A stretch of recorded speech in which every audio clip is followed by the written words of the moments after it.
Good morning, everyone. Welcome to the Business in Medicine webinar. I am Mariam Basa, an executive member of SAMSA, the South African Medical Students Association, and I will be your host for today. Joining me on this webinar is my co-host, Asma Dacharya, who will be assisting me with the chat and controls from behind the scene. We have an exciting lineup for you today, so grab your cup of coffee, a notebook and pen, and prepare to be inspired. Our guest speakers for today are no strangers to the entrepreneurial world. We are pleased to host Wahida Manji and Ashraf Musa from WizMed, Abigail Haraju from Captured by Camille, Asia Abbasi from Crumbed Cakery, and Sivanyasan Dharmalingam from Dr. Travel. If you have any questions for our speakers, pop them in the chat with the name of the speaker or the name of their business, and I will gladly address your questions to them during our Q&A session. First up, I would like to introduce Wahid Amanji, a fourth-year student at UCT, and Ashraf Musa, a fifth-year medical student at UCT. Together, they founded WizMed back in 2020, amidst the COVID-19 crisis, with the aim of providing quality equipment to medical students at affordable prices. Their medical supply store is now making waves on the online markets nationwide. Over to you, Wahid and Ashraf. Tell us more about your journey to success.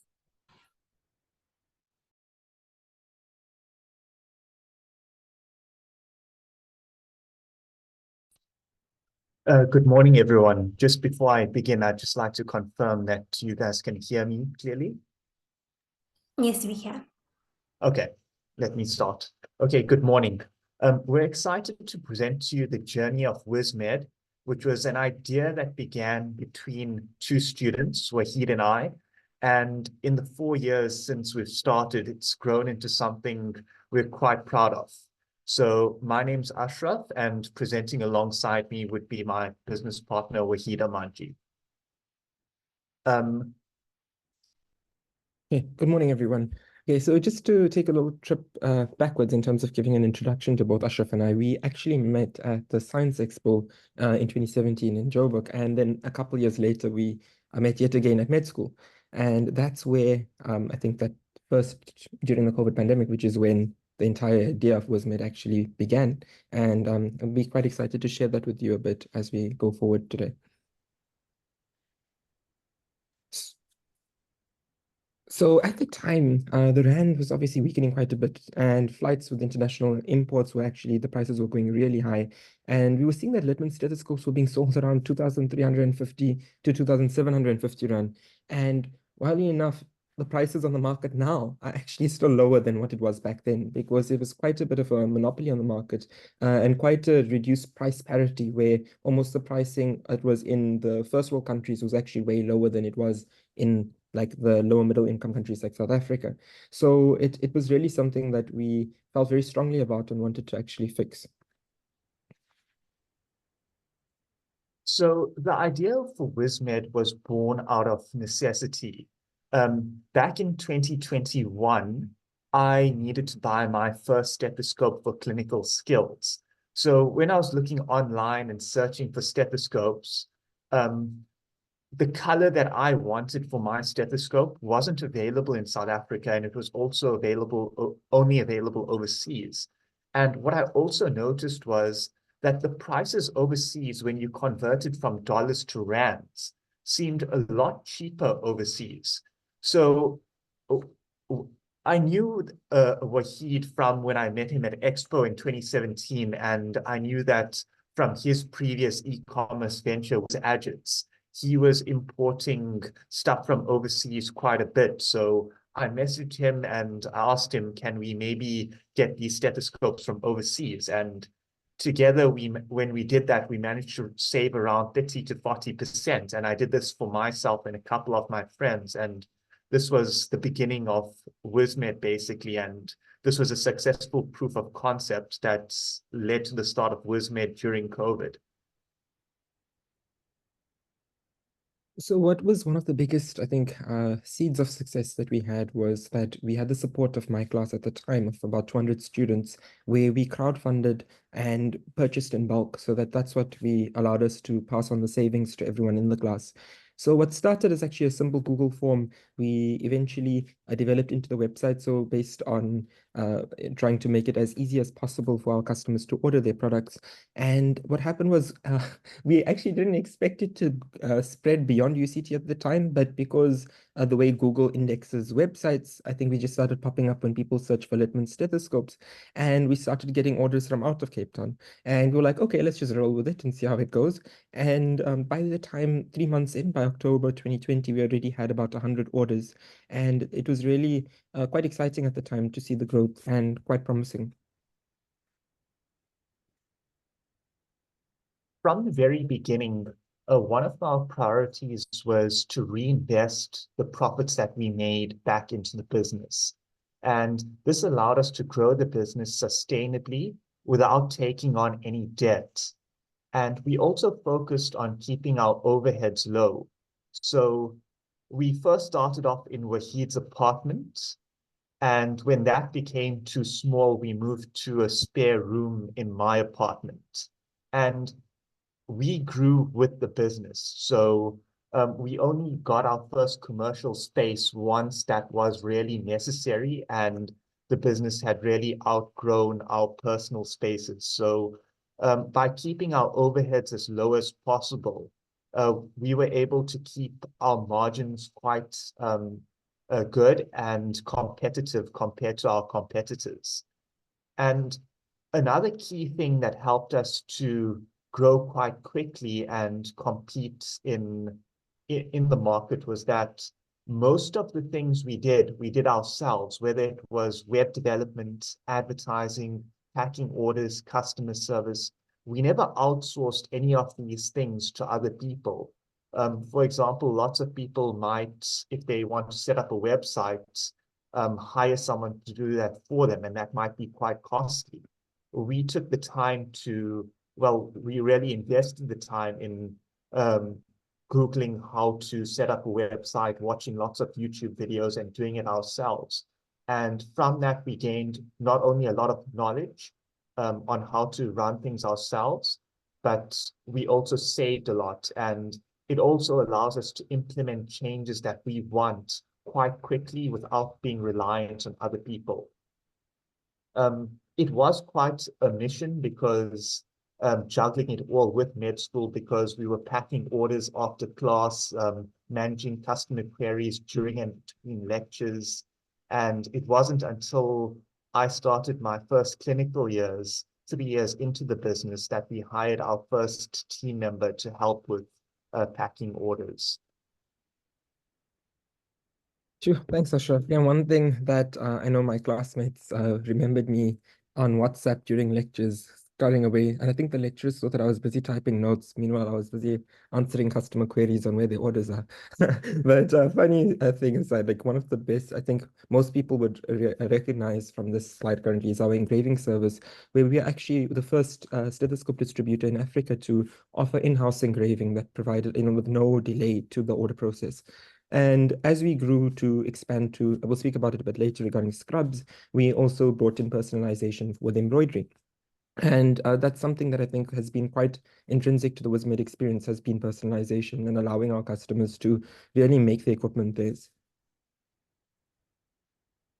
By the end of 2021, we signed our first contract with 3M to officially distribute Littmann stethoscopes in South Africa. And this was quite a big step for us because this signified the transition from a small business we just started in our apartment to something a lot bigger.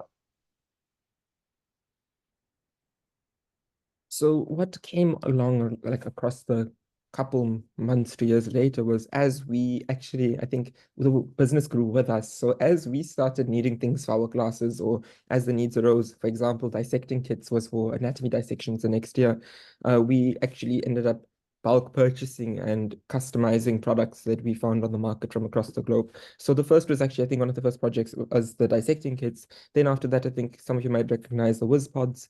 Recently, we just launched a range of enamel whiz pins. This one here is a Palestinian watermelon whiz pin. And on the right-hand side is our range of scrubs that we're still actively developing at the moment. One of our key areas that's helped us grow and grow the brand so well has been our focus on customer satisfaction.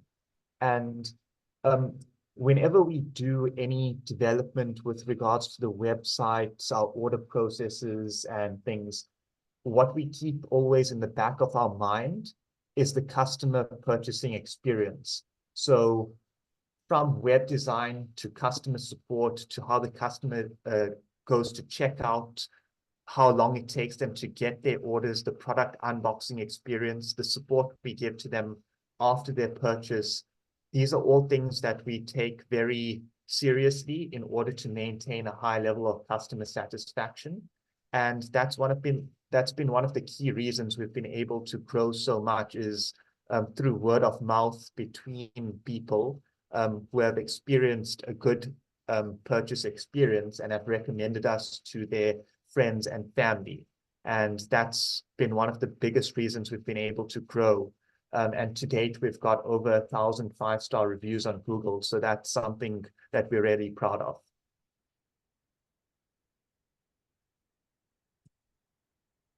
So I still remember the days before GPT. It was quite difficult, especially where, as a small company, we, as much as us like not wanting to outsource things at the time, there were quite a bit of limitations technically on our side in terms of upskilling and learning how to. But the moment GPT came in the picture, it was really one of the most, I think, things that catalyzed change for us at the business. Specifically, I mean, you can see on the bottom left our engraving previews. That's Ashraf. Has done some really amazing work there for actually developing real-time previews of engraving. And this was something that was really enabled by AI and something that we're obviously very grateful for. And one thing that, as in terms of the growing pains of the business and something that's an ongoing it's a challenge as well as something that I think it's an avenue of growth is how we've had to acquire soft skills to manage the team as the team's been growing. Like we're now a team of 5 people, people with different personality types, with different working styles. And especially when you have more people on a team with task handover between people, sometimes it's easy to lose track. So that's where we actually had to develop better processes to manage our tasks. So I am a massive advocate for Notion. Not in the initially I joined it because I saw it on Ali Abdal video, but and then I didn't end up using it that much because I realized it was just a lot of planning galore. But in this case with Wismet, specifically with routing tasks between colleagues, it worked really well. So I highly recommend any entrepreneurs in the room to give it a go to see, especially for planning their businesses as they grow. And yeah, I think it's just something that we have to be aware of. Like we started off with a lean team, but as you get bigger, you have to start bringing in practices to ensure that the team is cohesive and that everyone's working well with each other.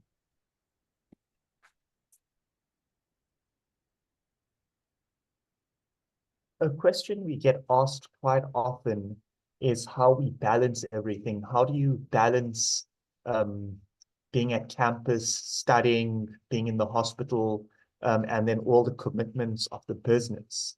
And there's no, we're just juggling it all. We don't have all the solutions, but there are a few things that we use to try to keep us on top of things. And one of the biggest things is using a digital calendar and something like Google Calendar or Notion Calendar, having everything there so your whole life is organized. And that I find really crucial. And also using something like Google Tasks or Apple Reminders, that's key. Another thing that's really important for me particularly is email management, where you have so many email accounts, personal, business, campus accounts. We use software called Superhuman, and that's really helpful in clearing out my inbox every day and replying to emails with AI built in. So I definitely recommend anyone to check out Superhuman. And just trying to dedicate specific times for the week for different responsibilities and roles. Wahid and I normally meet on weekends to have meetings to discuss what happened during the week, the plan forward, reviewing certain things. Yeah, that's about it. And the most important thing, I think, for me, especially with my ongoing scattered brain, is that calendars have helped avoid double booking. And even on a personal level, like, yeah, when you say yes to things and then it's double. So like, yeah, I think using it not just for work, because that's the one thing that often happens. People just end up, like even me in the beginning, I just use it for work, but using it for everything to a point where it's obviously realistic. You don't need to go and schedule a 15-minute snack time if you really want to. But I mean, things like if you're setting specific time in a week to go and have a walk on the beach, do that would be quite helpful. So here's some pictures actually just to show the different things that we've been doing beyond WizMed. So Ashraf is an avid cyclist and marathoner. He's actually participated in international marathons, and I mean he's done all of this alongside WizMed. And the thing is, I think from our side is with the scheduling and everything, it's I think he goes for his practice runs in the morning and then comes to a WizMed meeting in the afternoon. So we actually, I think it's also useful to, the scheduling helps to bring in, it actually might that little bit of investment of time to actually put into scheduling actually gives you quite a bit of reward in having an output. From my side, I've also been involved quite a bit in the research space. African Research Society, we've been hosting quite a bit of events over the last couple of years. Actually, this coming week, we'll be hosting a Nobel laureate. So actually, all of that takes an immense amount of time as well, over and beyond WizMed, from organizing, etc. So I'd really say that in order to juggle it all, yeah, just trying to keep yourself planned. And it also decreases stress quite a bit because it can feel a bit overwhelming at times when there's so many tasks on your mind, but it's not all in one place. So yeah, trying to find a place, even if I'm personally against diaries, but I know that they work well for many people as well. Otherwise, if you want it to be digital like Notion, it really can help bringing your stream of consciousness into one place. So there's a little bit of I'm not too sure who said this quote. It's online, it says Shakespeare said this, but let's just hope he did. But it says that a jack of all trades is a master of none, but oftentimes better than a master of one. And really, I think it's something that speaks really well to the current state, especially of young entrepreneurs coming up, in our context, especially as medical students, having to learn so many skills. You don't have to be perfect at it, just give it a go. And especially nowadays with GPT and with all of the technical advancements we've been having in AI that allows you to understand technical jargon in a field instantly almost. Really, I'd say invest in yourself. Try to see, where your business, if you're starting a business, think about what you'd like to do. And I mean, a common thing would be website development, right? I mean, YouTube is fantastic for that. Look into things like WordPress, look into systems like that and see how you can learn to upskill yourself. The time that you take to do that would be way better of like paying back towards your business than maybe outsourcing. Obviously, you'll have to see along the way, maybe certain things might just take too much of time, but really I'd say that's one of the biggest pearls from our lessons from WizMed. Also utilize your networks and connections. I mean, if it wasn't for crowdsourcing that we did at the beginning with our classes, we wouldn't really be WizMed today. So really speaking, use the people around you in terms of allowing them to support you and also see how you can benefit each other. And also, the leaner you are, the more hands-on you are with your systems, the better you'll be able to effect change in the organization, and that allows growth. So yeah, just from our Ashraf, yeah, you can. No, you can go. Okay, sure. Yeah, so we just put our email addresses down here. And if you ever want to reach out for anything in terms of questions from today or anything beyond that, please, yeah, feel free to pop us an email. And yeah, I'm looking forward to hearing the questions that are going to come up now. Thank you so much, Wahid and Ashraf, for that insightful story. In a world filled with lack of cooperation and misunderstandings, it's very refreshing to find a partnership that works as wonderfully as your business has. We will now open the floor to questions, but first I would like to address a few queries which are submitted via our Google Forms.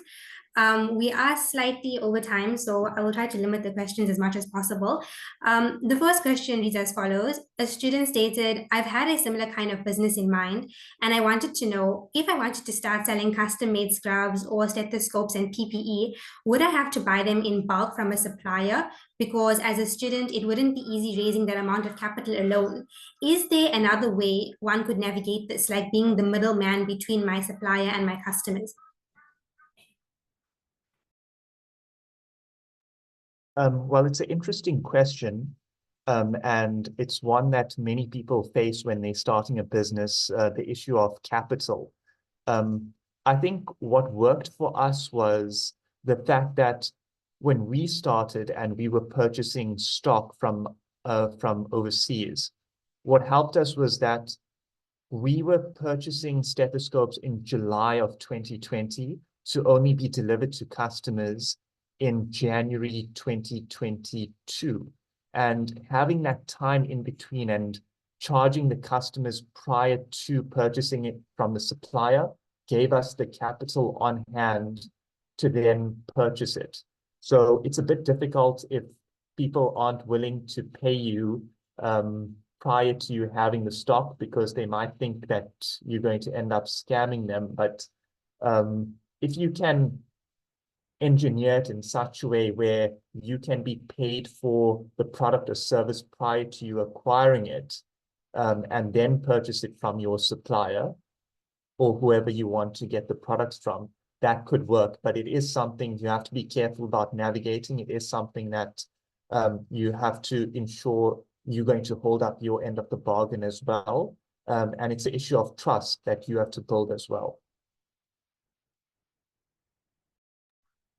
Okay, thank you so much for that explanation. The next question reads, how would I go about finding a supplier for my business?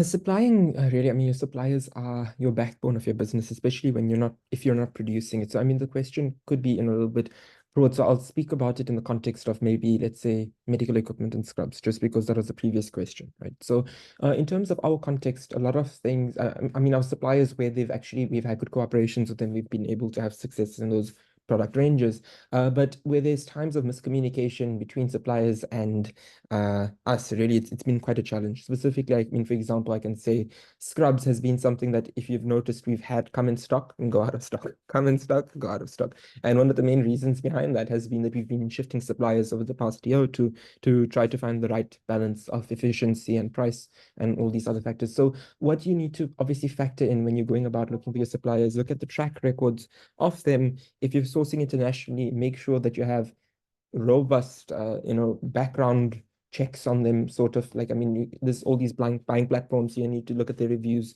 see who they're supplying in other countries. In the context of South Africa, I mean, obviously make sure they're a registered business, first of all. Try to figure out from other people in the industry that they're reliable.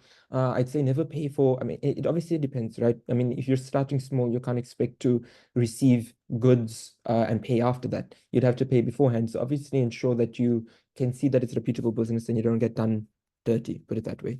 And yeah, I mean, I think if you have a follow-up to that, you can pop me an email. I'm more than happy to give some context to it, whoever asks the question.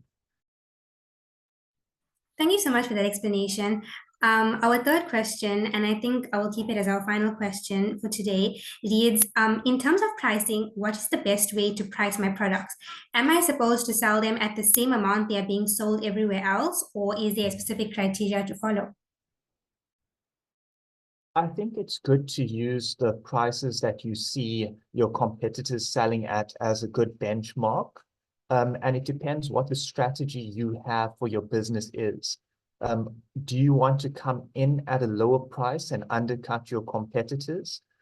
In that way, you might get more sales and be more appealing. And if you're new to the market, it might prompt customers to buy from you as opposed to a competitor, even though you're new to the market and they might not know your brand. But you've also got to be careful if you suddenly come in to an established market at a lower price.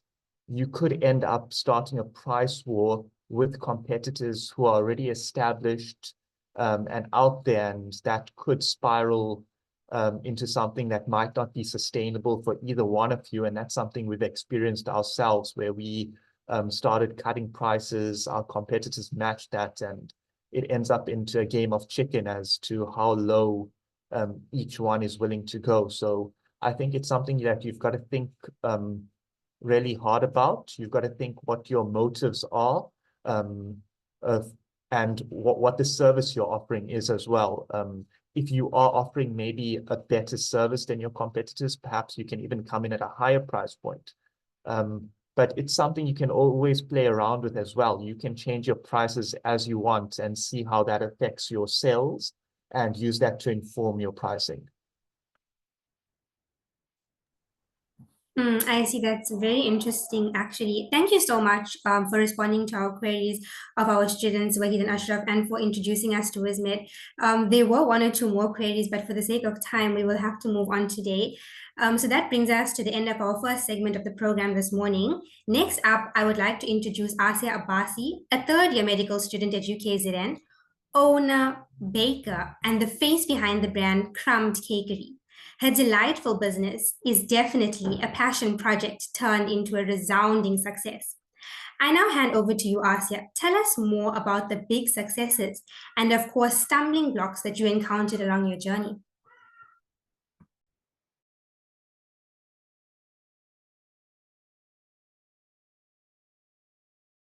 Okay, good morning, everyone. As Mariam did introduce me, my name is Anazira Asia, and I'm currently a third-year medical student. Can everyone hear me clearly this morning?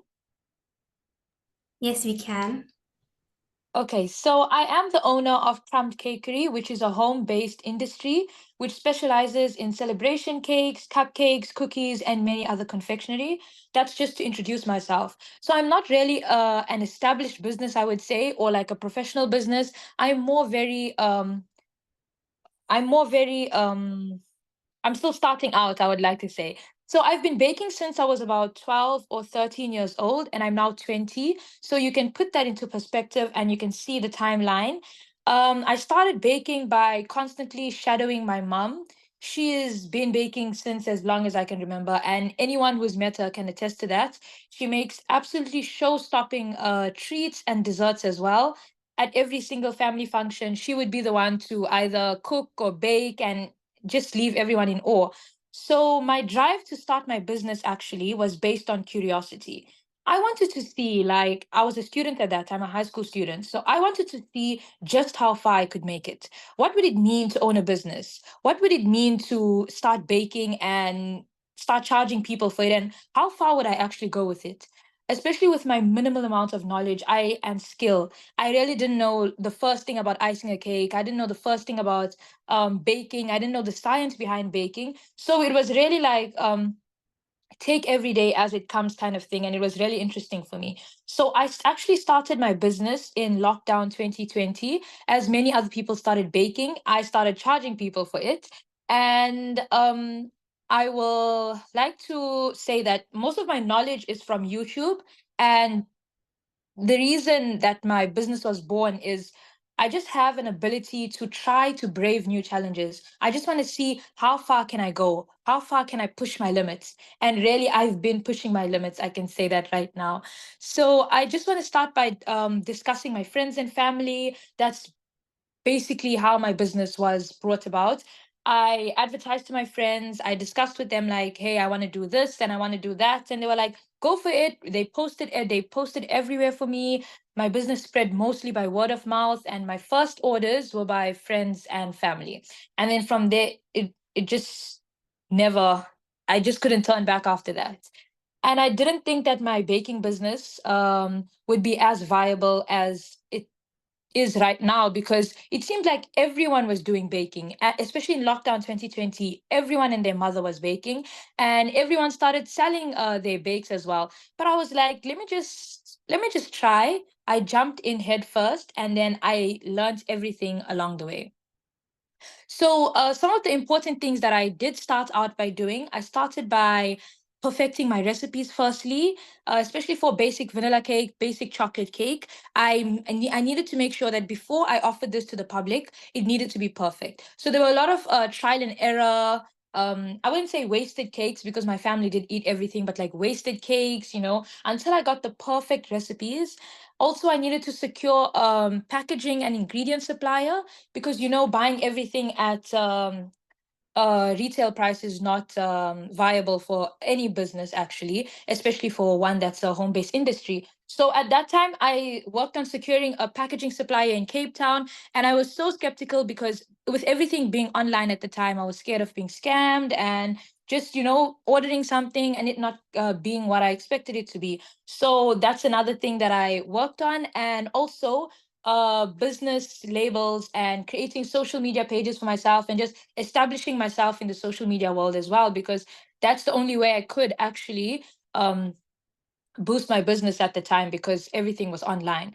So one of the main challenges that I actually encountered was developing a customer base. And as I mentioned before, I did get my friends and my family to promote everything on their Instagrams, their WhatsApps, their Twitters. So that really helped to develop a customer base. But you have to understand that not everyone who follows you or not everyone who has you on social media is your customer. They just, especially on social media, it's so difficult to understand or differentiate between a customer and a consumer of your content, because someone can just enjoy whatever you post. Like they can find your cakes or your bakes aesthetic and that's the reason they follow you, but it doesn't necessarily mean that they'll support you or that they'll buy from you. So that's a very tricky thing that I had to understand, like who was my customers and who was just there to consume content. And then another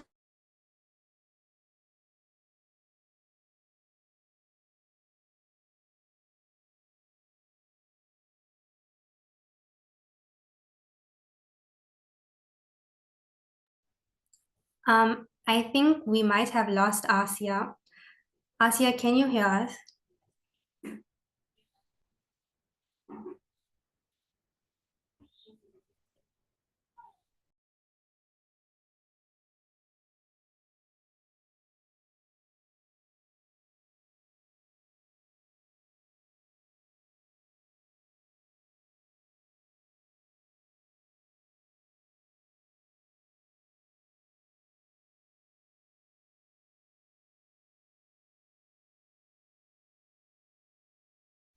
I'm so sorry guys.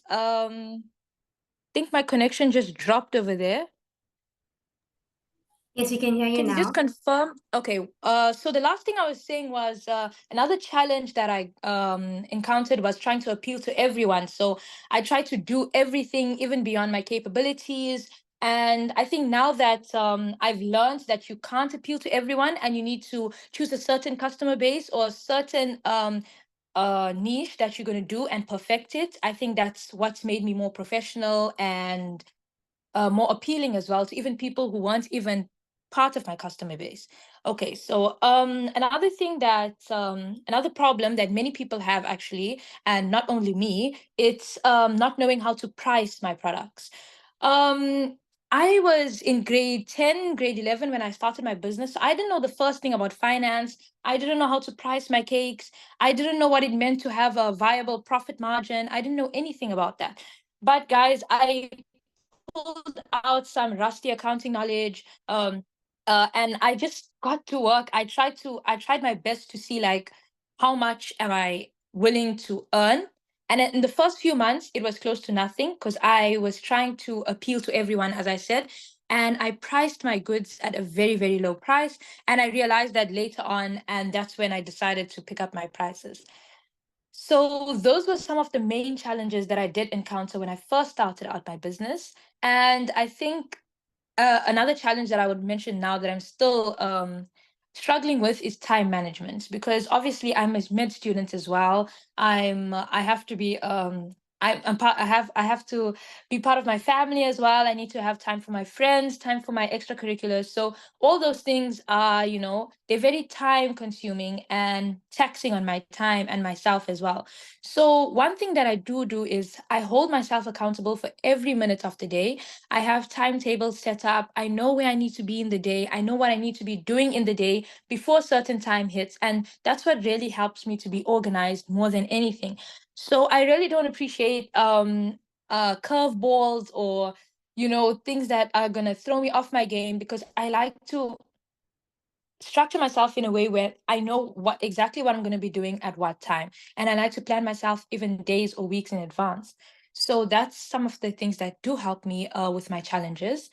Um, the reason for starting my business, or my main mentor, I would say, has to be my mom. She did bake, as I said, for a very long time. So she knew what appeals to people, what's aesthetic, what isn't.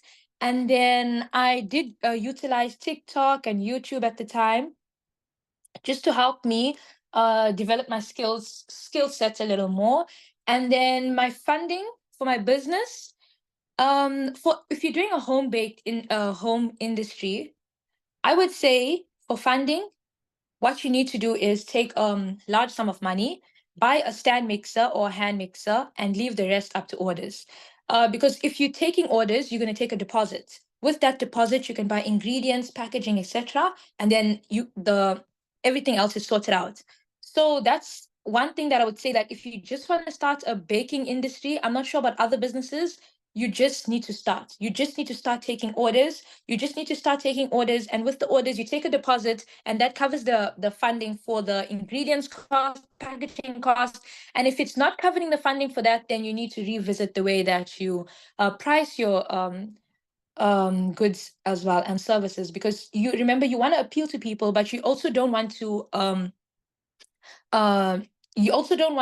end up being your own detriment and downfall, in that you don't charge enough. So moving on from that, and I hope you guys can see what I'm talking about at the moment when I speak about my challenges and how I've grown from that and developed. So when we're speaking about my growth and development, as you can see on the screen, it's a whole lot of cakes, it's a whole lot of confectionery. But I think some of my biggest achievements that I've had in the past 3 years is, last year I had a pop-up store where I sold only brownies and cookies, and I completely sold out that day, and it was absolutely phenomenal. It was amazing. I networked with so many people. I connected with so many people, and the amount of customers that I gained from that night alone was insane. Until today, I still get people messaging me about that and asking me, when's my next pop-up? So I would suggest that you do pop-ups, you put yourself out there everywhere, be in people's faces constantly. Don't let them forget your brand and what you do. Another big achievement that I had was collaborating with other big businesses for gifting. I'm sure you've seen those bento cakes, burn-away cakes. So yes, I outsource my cakes to other gifting businesses that put together these gifts, and they include my cakes in that and my logo as well, and that has helped me. I even supply a gift shop in Ahmed Al Qadi Hospital, if you're familiar with that hospital. So it's all like a full circle kind of moment with everything that happened this year. And then I've also done, and I think this is very important to mention, I've done some fundraisers over the last few years, because it's very important that whatever you gain, you have to give back for God to increase your um, sustenance in this world. So and one thing that I did give back to is the plight that was happening in Syria and Turkey after the earthquake. I remember baking over 100 cupcakes, and then people were sponsoring those cupcakes, and then those cupcakes were given to TAFTA, old age homes, and even kids' homes. And then the money from that was sent towards the earthquake relief and the flood relief and whatever it was needed at the time. I was also a finalist, a regional finalist at the Young Bakers Challenge, hosted by RCL Foods back in 2021. That was really exciting. I went up against a whole lot of pastry chefs. So for me to make it as a regional finalist with no pastry chef skill set or anything like that was absolutely amazing. I did host a masterclass as well last year, and I sold out on both occasions. So that was for buttercream and basically basic cake decorating. So that was amazing and exciting. And aside from that, I was recently featured in the North Glen newspaper for my cookies and some of my bakes. So that was exciting as well. So as I'm saying, guys, just put yourself out there. Someone will see you, someone will recognize you, and someone will appreciate you for the skills that you have.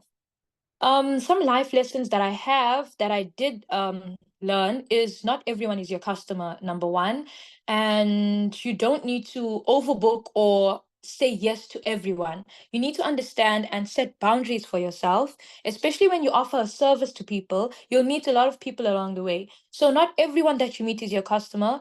Not everyone that you meet is going to like you, is going to like your stuff, and that's okay. That's okay. The people that are supposed to support you are out there, and they will come, and you don't have to try to reach out to everyone or please everyone by like lowering your prices or giving them discounts or anything like that. It's really not needed, especially when it comes to services and when you're not selling a product as it is.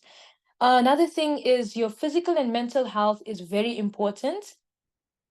you need to prioritize yourself above everything else and take time for yourself. Take a step back sometimes, look at the bigger picture, and just tell yourself that you need to do this for yourself. You need to take a step back, whether it be not taking orders for a month, for 3 months, whatever it is.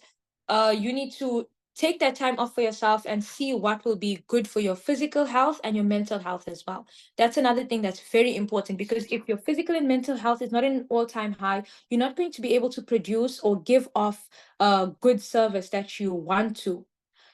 I think some of my goals, now moving on to my goals for upcoming goals. My number one goal, of course, medically, is I want to make it through this degree in one piece. It's never easy. Everyone is struggling, but having a business at the same time, it doesn't make it any easier. But I know I'll get there eventually, hopefully. So medically, yes, I would still prioritize my medical career. That's a given. But baking is my passion. So I don't know how it's going to work, but I'd like to do both. I don't know how it's going to work, but I'd like to do both, and I'll take it one step at a time. And of course, medicine is my calling. I feel some type of way when I'm in, recently we started hospital rotation. So I feel some type of way when I'm standing in front of that patient and they're looking at me, they're expecting from me. So it really is rewarding to do medicine, and baking is my passion. So we'll see how it goes. I do also want to improve my skills as the years go by. I want to do more. I want to be more, because there's never an end to knowledge. I would like to maybe take up a pastry chef course after I'm done with medical school, just to see, just to push myself as well, just to see how far I can go. Okay, so just to end off here, I would like to talk about, give you guys some advice before I leave. How do I balance everything with medical school and keeping a business as well? And remember, this is a small scale business, or I like to keep it small scale, I would say. I have to constantly remind myself of my goals. My goal is to be a doctor. I would love to do baking as a full-time career, but my goal is to be a doctor at the end of the day. So I like to keep it small scale. I turn away orders, unfortunately. If orders are too big for me, I turn them away. If something seems like it's going to be too taxing on me, I turn it away. And as I mentioned before, I do keep a timetable as well, not only to study, but also just to hold myself accountable for every minute of the day. So I know what I have to be doing, how I have to be doing it, and by when it has to be done. So yes, and this business, as I mentioned, is a part-time gig. So I don't really have a problem with balancing it. I know how to keep it aside, although it does include very late nights and some very early mornings, just trying to juggle the two, especially when there's lessons in the day and orders to be picked up, and I'm getting calls from suppliers that things are being delivered and I'm not at home. So it's really is stressful, and but it's also very exciting at the same time. So another thing that I do is I set realistic expectations for myself. I don't get carried away. I also have to remind myself constantly when I do get overwhelmed. I sit down and I tell myself, you are living your answered prayers. You've prayed for this, you've prayed for success, you've prayed to be in medical school. Now you have both. So, just take everything a step at a time. Sacrifice your sleep, sacrifice everything, because everything is going to feel like it's falling apart right before it falls into place. So I have to constantly remind myself this.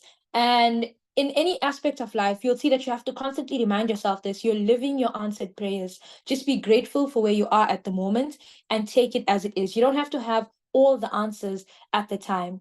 And yeah, last words of advice is always ask for help. Always reach out and ask for help, whether it be your peers, whether it be your siblings, your family, your neighbors, whatever it is, just ask for help. Don't be afraid to ask for help, because that's your first step in the right direction. As soon as you have help, you have a good backing. You know that no matter what happens, you got a good backing behind you and you're ready for any challenge that you may face. Yeah, that's it for today. Thank you so much, guys, for the time, and for the SAMSA team for hosting me today. Thank you so much, Asia, for sharing with us your delicious, precious success story.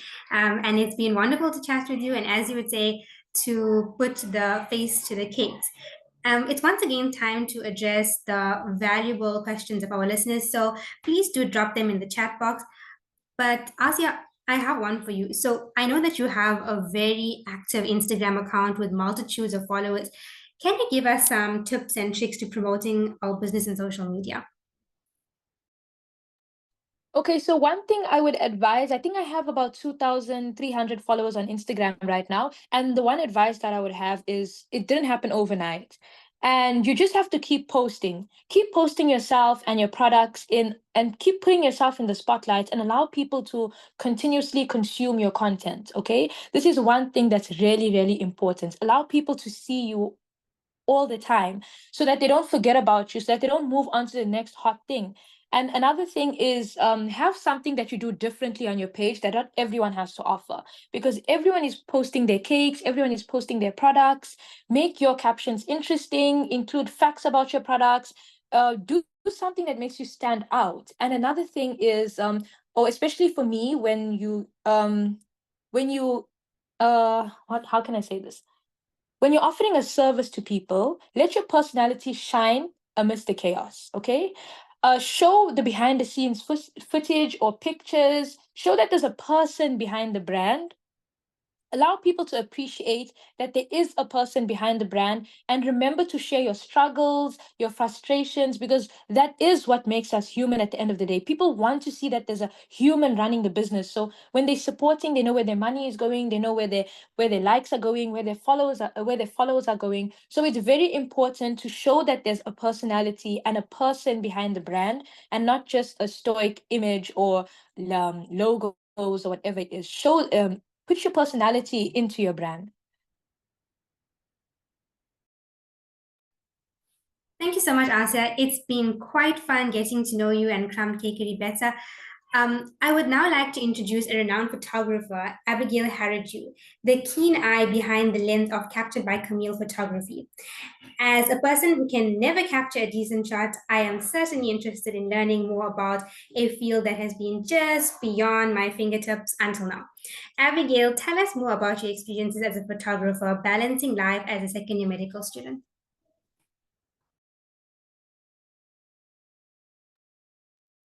Morning, everyone.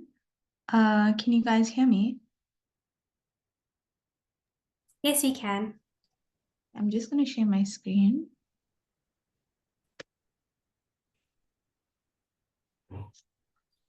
Okay, so hi, I'm Abigail Haridu. I'm in my second year of medical school, and I run a photography business called Captured by Camille Photography. Camille being my middle name, of course. So I started this business in January this year, and it's been an absolutely incredible journey so far. Captured by Camille Photography specializes in portrait shoots, family shoots, and lifestyle shoots as well. And I've now gotten into automotive photography as well. So it's been an interesting journey. I'm truly blessed to have received so much support from friends and family, and to have been presented with so many gigs and job opportunities in such a short space of time. Just yesterday, I did my first wedding shoot. So I think that's a major milestone for me. And today I have another as well after this meeting. So it's really taking off. And I'm so humbled. I'm so blessed. So my love for photography has always been a significant part of my life. I think that when people think of photography, they think of it as just taking pictures. But honestly, it's so much more than that. I love that it allows me to capture the essence and emotion of a moment and immortalize and preserve that for generations to come. Another reason why I'm so passionate about photography is that I love interacting with people, which is one of the many reasons why I chose to pursue a career in medicine. So whether it's guiding someone on how to pose or ensuring to capture them at their best angles, I love that I'm able to turn their precious moments into lasting memories. I'd also say that I love being behind the camera just as much as I love being in front of it. So starting this business whilst navigating the challenges of med school has been both rewarding and therapeutic. I think we can all attest to the fact that med school can be very demanding and stressful, but photography serves as a much needed creative escape for me. It allows for the exploration of the world through a different lens, both literally and figuratively. Additionally, the skills and techniques I've learned in photography, such as attention to detail, framing, and lighting, have all enhanced the way in which I see and interact with the world as a future healthcare professional. Photography also helps me to showcase the glory of God in His magnificent creation. It allows me to appreciate the beauty of the world and marvel at the one who created it. When I first purchased my camera, after a whole year of saving, I knew absolutely nothing about equipment and how to use it. I didn't know anything about lighting or how to do any of the fancy effects on editing software. But I took a leap of faith, and it's truly been very rewarding. Connecting with other photographers has been an invaluable learning experience for me. From family members to people I barely even knew, I've gained a wealth of knowledge from them. And being a part of this network of like-minded people who share the same passion has been so inspiring. God has been so gracious in presenting me with so many amazing opportunities for my business. Through all the trials and tribulations that come with starting a business, my comfort and my strength come from the Lord, knowing that He's guiding me every step of the way. So I remain grateful for the resilience that God has granted me to overcome any obstacles that I may encounter. So in my photography journey so far, I've experienced a range of milestones and achievements that have played an important role in who I've become as a photographer. So I've only been a photographer for a few months now, and I initially began by photographing landscapes. And each landscape shoot has taught me patience and the importance of waiting for the right moment for the perfect shot. As I transitioned to portrait photography, I really enjoyed connecting with people, as I mentioned. This experience not only improved my technical abilities, but also deepened my understanding of human emotions and storytelling through imagery. More recently, I ventured into, and I'm still learning about, automotive photography. So capturing these intricate details has taught me about angles, lighting, and composition in a whole new context. I'd say that each genre has contributed to my growth as a photographer, reinforcing the idea that versatility is key in this field. Regarding the lessons that I've learned throughout this journey, there have been several. Firstly, adaptability is crucial. Each subject and each setting requires a unique approach. Additionally, the importance of practice and continuous learning cannot be overstated. Every single shoot is an opportunity to improve and innovate.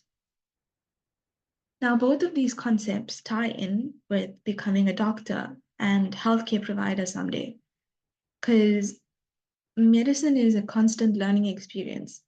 It's always changing, always improving, and being able to adapt to circumstances and to patient preferences, I think, is extremely important in order to provide the best care possible. Looking ahead, I aim to integrate my passion for photography into my medical studies by focusing on healthcare photography projects, such as documenting patient stories and disparities in our healthcare systems to raise awareness about important health issues and promote empathy within the medical community. Balancing medical studies and business responsibilities can be quite challenging, but with effective time management and organization strategies, it's definitely achievable. Some insights on how to navigate this balance would be to prioritize your tasks and to create a schedule. For me, my studies are my main priority. So, for example, I wouldn't take on a booking if I have to study for a test or an exam. And having a weekly planner that includes dedicated time for studying and for business activities has helped me a great deal. It's also important to note that starting and running a business requires significant time investment. So you can expect to sacrifice your personal time, your weekends, and social activities just to ensure the smooth running and success of your business.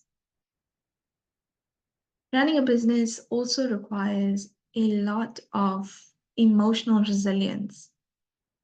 And this is something that's not often talked about. Developing resilience and having a support system, whether it's friends or family, can help you navigate through tough times. Finally, my advice to student entrepreneurs would be to start small. Don't overwhelm yourself at the beginning. Start with something manageable or part-time and build from there. Be open to feedback and be willing to adapt and pivot when necessary. Take advantage of free resources such as online workshops, mentorship programs, and networking opportunities. And lastly, surround yourself with supportive individuals and never hesitate to seek guidance along the way. In conclusion, I just want to emphasize that pursuing your passions in business and medicine is not only possible, but can also be incredibly rewarding. So thank you so much for your time. If you guys have any more questions for me or would like to connect with my business, as you can see on the slide, I've put in my email, my WhatsApp number, Instagram and Facebook accounts. So you can feel free to just pop me a message or send me a DM, and I'll be more than happy to chat with you and answer your questions. So yeah, thank you guys. Thank you so much, Abigail, for guiding us to developing a mental picture of your roadmap to success. I think I'm just about ready to try my hand at a few sunset snaps today. This once again brings me to my questions round. If you have any queries for Abigail, please do drop them in the chat box. So Abigail, tell us, what do you think are the top 3 qualities an entrepreneur should have? Okay, so the top 3 qualities that an entrepreneur should have, I think, is number 1, being resilient, as I mentioned, because running a business often comes with numerous challenges and setbacks, and being able to bounce back from those obstacles and keep pushing forward is incredibly important. Secondly, I'd say another quality is adaptability, because in business, the only constant is change. You have to be flexible and always be open to new ideas. And lastly, discipline. This involves accountability and putting in the work even when you don't feel like it. Thank you so much, Abigail. I have to agree, that was very insightful. So yesterday was Women's Day. Abigail, what motivational words do you have for women out there who are interested in starting a business? Firstly, I would say find your passion. Find something you love doing and don't give up on it. Trust in your abilities and know that you have what it takes to succeed. You know, as women, it's inevitable that we'll encounter stereotypes and biases that can affect our credibility. Networking environments can sometimes feel exclusionary to women, but by staying persistent, you contribute to changing the narrative around women in business.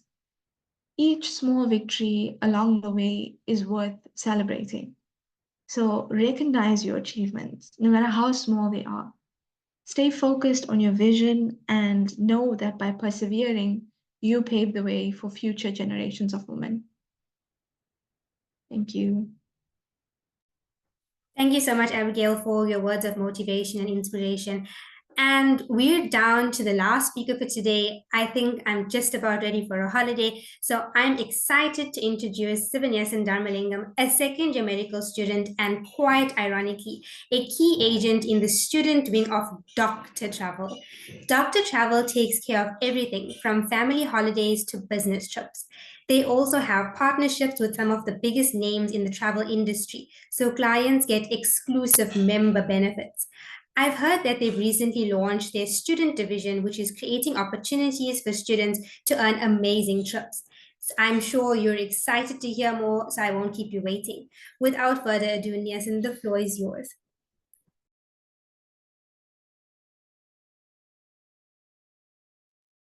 Thank you, Miriam. Am I audible? Yes, you are.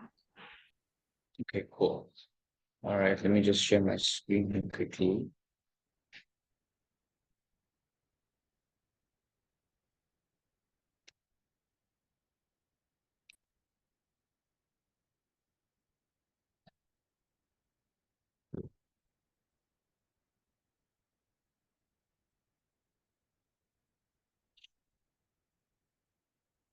All right.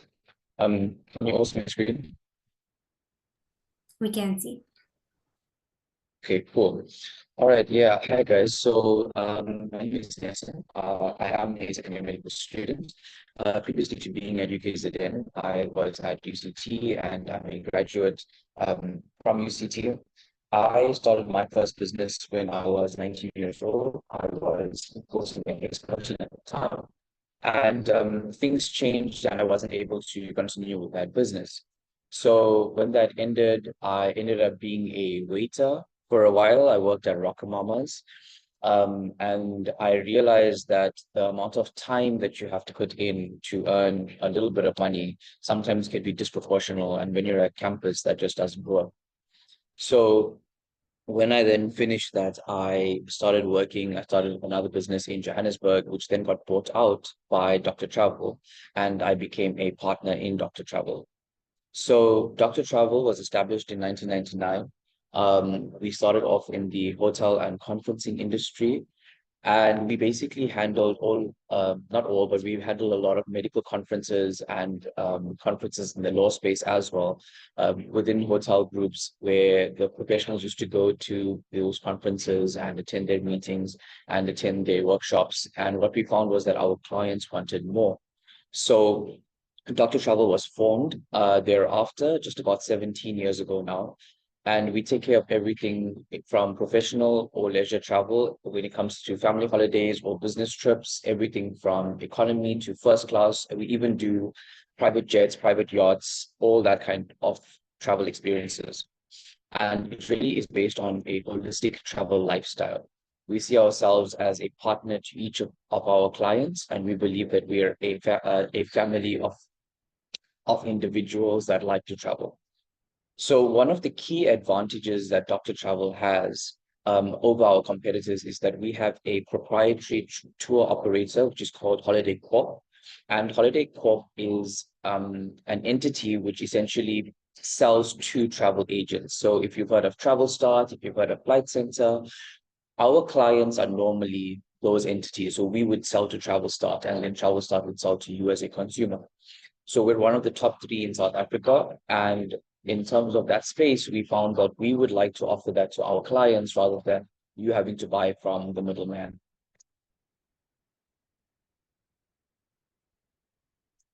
Okay, so this is just a short video. It's a glimpse of what we do here at Dr. Travel. So Dr. Travel is actually part of a conglomerate called the Dream Merchant Group, and we are, like I mentioned, one of the top three travel agents, so tour operators in the country. So Dr. Travel, in the videos that you're about to see, all of the properties that you're going to see in the video are actually part of the Dr. Travel portfolio. We have over 300 hotels in the country that we have ownership in, and we have over 4,000 globally that we have ownership in. So the individuals that you'll see within this video are not members because of anonymity. However, the accommodation sites all are part owned. So just let me know if you can hear as well, with a thumbs up if you can, Miriam. But otherwise, yeah, so this is a short video.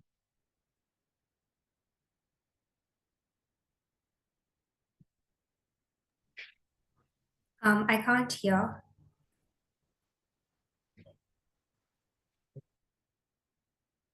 Okay, let me just try the. Okay, I mean, I'm sure it's fine without the sound. It's just a little bit of music thing, but it's fine.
Okay, so that was basically just a short video showing some of our properties and some of the amenities that we offer. Like I mentioned, the people that you saw was just normal people from online, but it's because we prioritize anonymity within our client base as well.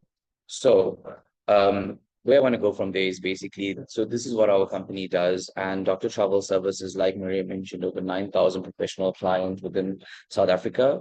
To date, we've serviced over 172,000 clients globally.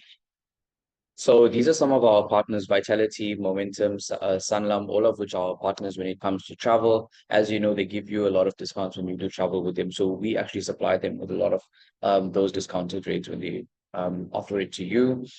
MSC Cruises became part of our company partnerships as of 2022.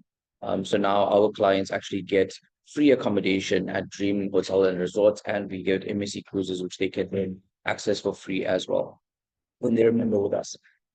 So Qatar and Emirates as well, they're part of our organization in terms of partnerships. And as you can see, what we do is essentially we group everything together and we offer you packages when you travel. Now, obviously, as a student, these are not things that are really relevant right now. However, what it is important to understand is where we're coming from when it comes to our student division, and I'm going to get to that in a few minutes. So this is the Peninsula All Suite Hotel in Cape Town. It was actually the first hotel that our franchise operates both in South Africa, Le Franchic Hotel and Spa as well.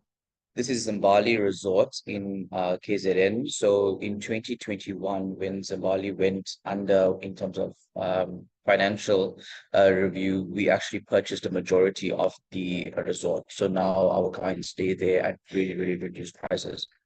We've also been featured on Forbes for some of our hotels. This is a hotel in the Caribbean.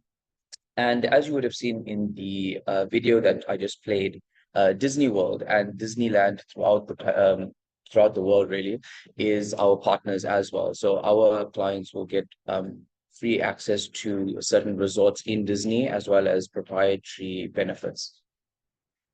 We also do religious tours as well. So really, honestly, what we do is everything when it comes to travel, right?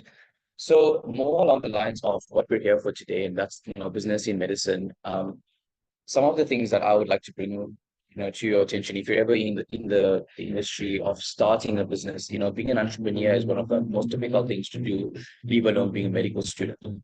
And I think the entrepreneurs that spoke before me did a really, really good job of speaking about some of these things as well. So I'm going to brush through it really quickly. Number one is the ability to evolve, adapt, change, and survive. When you start a business, there is a 1 into 10 rule. So out of every 10 businesses that get started, only one business will really push through and survive that.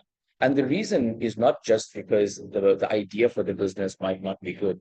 Sometimes the idea is great, but we don't have the persistence and the resilience to see it through, because there's always going to be uphills and there's going to be downhills. And we need to be able to weather those storms. So I've got a picture here of what our plan is and then what the reality is. And I'm sure that, when you were starting to get into medical school, you would have seen those kinds of analogies that life is full of these curveballs and we have to be able to adapt to them. And the reality is that within a business space as well, it's exactly the same. So the next point is partnerships. So as a business entity, you cannot exist by yourself. There are other entities around you. You have to be partnered with service providers. As our previous entrepreneurs mentioned, you have to be partnered with service providers. You've got to be partnered with other individuals in your space as well to make sure that you're kind of in a collaborative space. And so from that, there was a question earlier about pricing, and I think this point will speak to that a bit, is that when it comes to business, there's normally, especially when it comes to sales, there's normally a 3 into 10 conversion. So for 100% of work that you do, you probably get paid for around 30 to 40% of that. And that is the reality of business. So when we look at things like profit margin, it's not going to always be on the up and up. Sometimes you have a situation where there's a really bad month, or the years actually have these up and down times, the periodic changes for finances in the year. And so that's really important when it comes to weathering your storm. So just a piece of advice from a perspective of a business that's been in operation now for more than 25 years is what we continuously are doing is upskilling the workforce. Because 20 years ago, the environment for business, the environment in the financial space was completely different than what it is now. And upskilling your workforce and upskilling yourself as an entrepreneur is so vital for that. A really big example would be COVID. In the travel industry, it was basically something that got shut down completely during COVID. And we're so proud to say that we didn't lose a single client. Out of 9,000 or so, we had 7,000 or so clients at that time. We didn't lose a single client within those years. And that's because of the service that we brought to that, the adaptability that we had with that. And clients really appreciated that. And so our business weathered that storm. So within your own businesses as well, if you're ever keen on starting a business, those are some of the things that you need to think about when you're going in, is that when life throws you these challenges, you have to be able to stand there and say, okay, where do I go from here? And not just put down whatever you're doing and all of the effort that you put into it. So 2 key things that I want to mention is businesses work hand in hand with the tax department. You know, it's very, very annoying to think about tax in business, because when we think about money, we think about how much we're earning, we're getting in, but we don't think about the fact that there's a lot of other things that we can actually make tax work for us as well. So one of the key advices that I would give is to actually register your business when you can. So it's not about starting a business and making sure that you're registered off the bat. It means that when you're ready to expand, when you're ready to get into a space of competing within your market, to register your business, make sure you are able then to keep account of what you're doing with your finances. Because taxes as a business works a lot differently than taxes as an individual.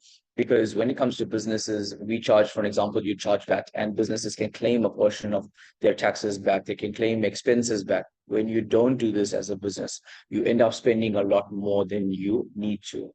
As well as the fact that during COVID, for an example, there were things that the government was doing to assist SMEs. And if you weren't registered as a business, you were not eligible for any of these assistances. Along with expansion with tenders and all of these things that come with the triple BEE system, in order to be competitive in those spaces, you need to have a patient that's registered. So make sure that if you are in a space where you feel that you want to give your business your energy, your time, then make sure that you're going about it in a way that you tick all the boxes. Another tip would be product value and your proposition for your value. You know, earlier, the guys that from WoodMed, you know, I listened to when they spoke, and I was so impressed with everything that they were saying, because it's all true. You know, the fact that they were able to grab onto that wagon and explode forward when the time came, it's really, really important to see value in yourself and also in your product. So, because when your customer is coming to you, it's not always about how much something costs. If you see value in a product, you will purchase that product. It's not about always whether the numbers tally, it's about whether the value and the numbers tally. And that's a really, really important concept to keep in mind. And the last thing I want to just mention about the finance side of things when it comes to a business is that we're in the business of medicine. And a lot of people come into this industry because they want to make money as a doctor. And I'm sure that now, after the years that you've spent in campus and speaking to other people within this industry, you realize that the number of hours that you work and the pay that you get is actually not something that tallies. It's not something that makes you comfortable in terms of how much you're making. In saying that, medicine is a service, in my opinion. And as much as you'll make money from it, if you want to turn your practice into a business, it's not really something that works out for everyone. So having a business on the side of being a medical doctor is always something that was interesting to me. It's always something that I knew I would do, because that would take care of myself in this material world. And then that would allow for me to take care of my patients and their ailments. So, of course, we did speak about the work-life balance. So I'm just going to brush over a few things.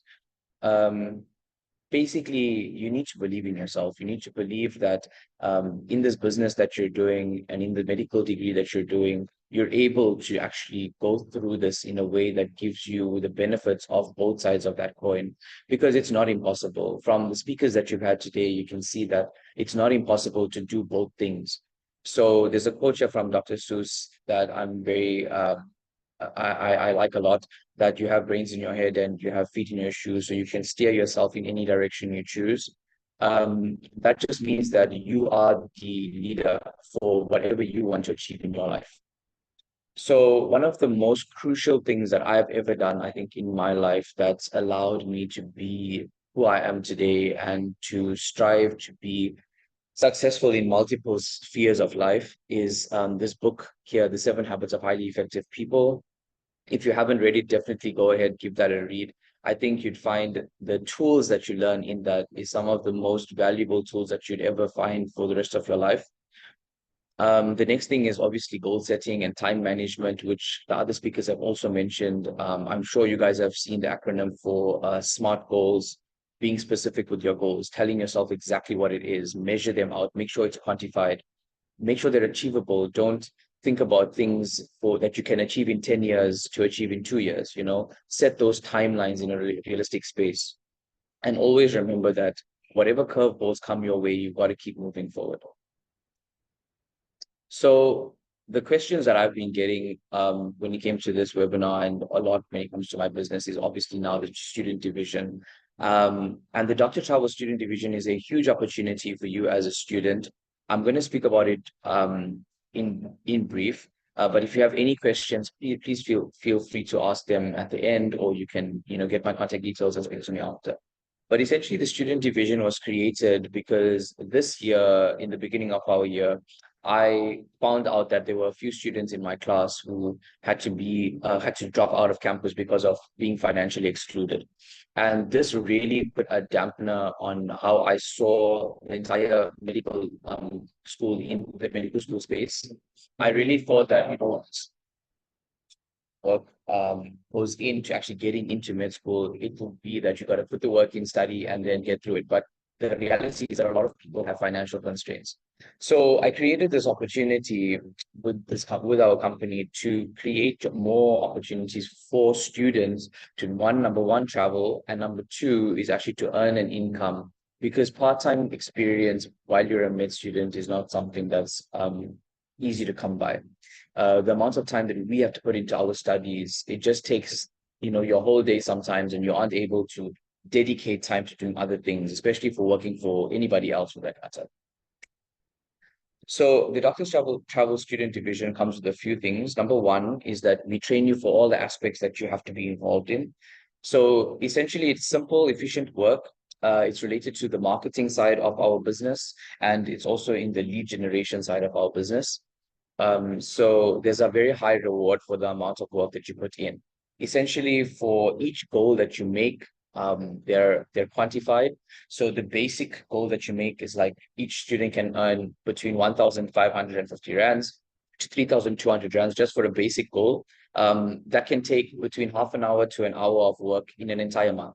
And if you're comfortable working there, then that's not a problem. If you want to do target-driven work when it comes to this, and you decide that you want to reach 5 goals or 10 goals for a month or for a year, we will then mentor you for that and teach you about the things that you need to do in order to get you to that goal.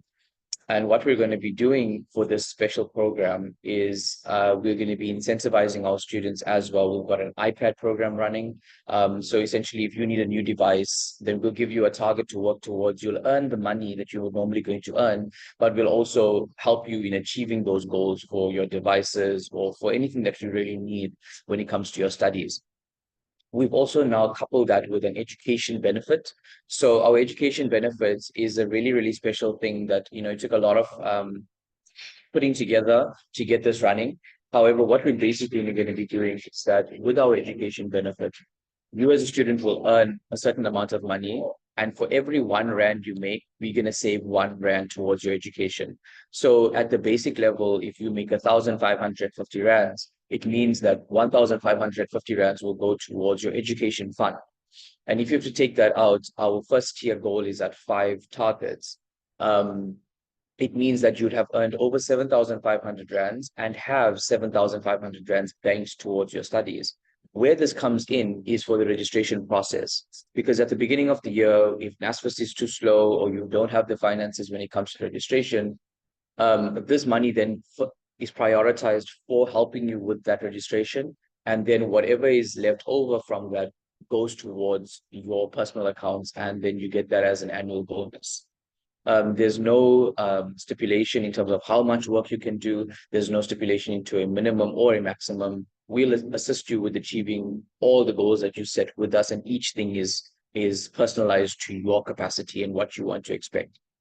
So the future benefit that you have with us is, like I mentioned, we are the specialists when it comes to traveling for professionals, and we have over 6,000 medical professionals and specialists on our books. We have offices in Johannesburg and Durban, and also in Cape Town. So this future benefit essentially comes in that all the students who join with us will have the ability to then join us as a medical professional in the future. And we will hold on to the fact that you've joined us when you was at campus, and we're going to give you like a massive discount when you actually come on board as well, if you choose to travel with us. So those are just future benefits that we see for you as well. This is just a table. I'm going to keep it up here for a few minutes, but just to show you that the kinds of targets that we're doing. So for an example, if you were to work in the lead generation space, our first target is at 5 memberships. And if you were to work with this, the first time you get that target, if you work within our silver packages, you'll get a 3-night getaway. So we'll pay for your accommodation to go 3 nights at any one of our 300 locations in South Africa.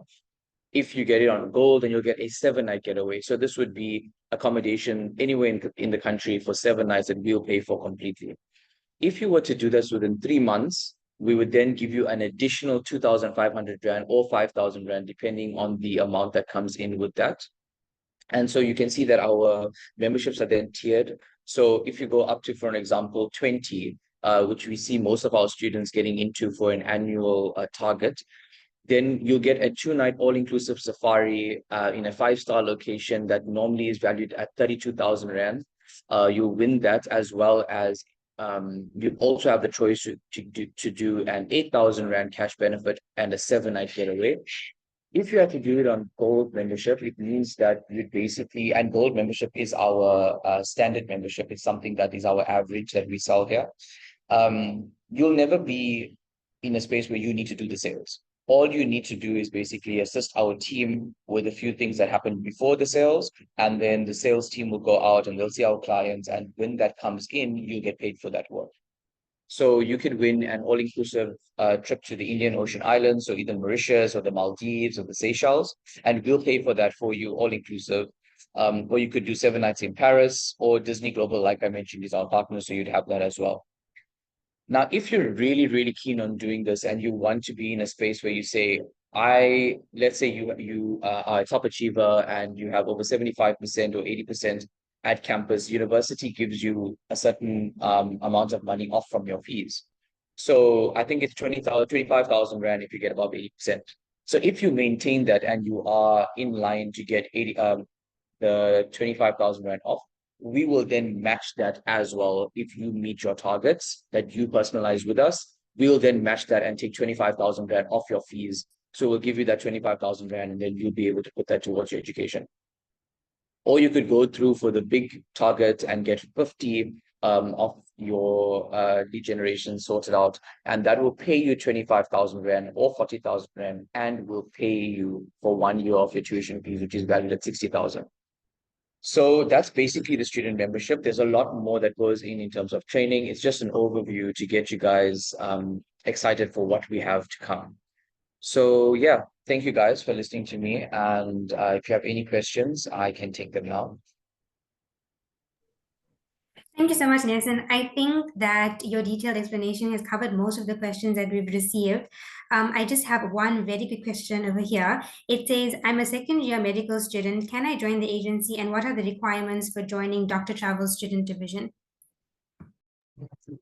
Okay, so there's no actual requirements. All you have to do, so I actually have my booker, my personal assistant, on this call as well. And what we can do is, you all actually have my number through the our class groups. But what I'll do is I will ask Miriam to just send that out. I'll see on the chat quickly. And then you can just contact me and we can get you started. There's a little bit of training that goes into it, and that's it.